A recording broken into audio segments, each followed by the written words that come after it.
Within 24 hours, Robert Kennedy said he was going to reassess his decision not to run in 1968. Within 3 days, Robert Kennedy entered the race for the presidency.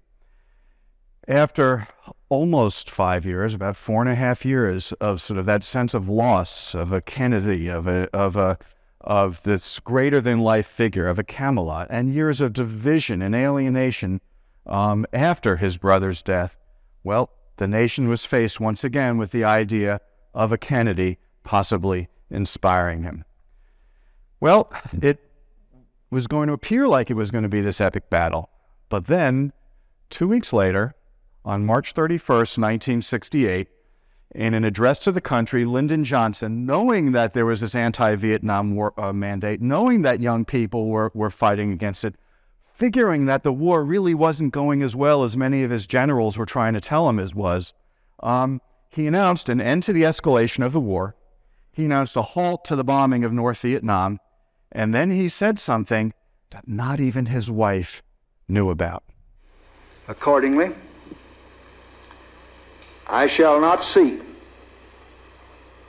and I will not accept the nomination of my party for another term as your president. Wow. Okay. This was huge.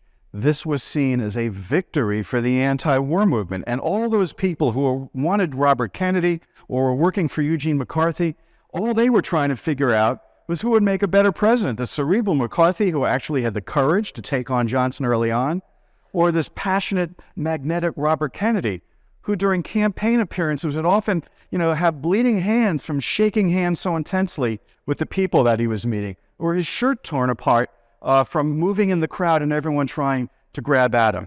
You had this dynamo of energy versus this cerebral, intellectual, and it was just which one was going to do it.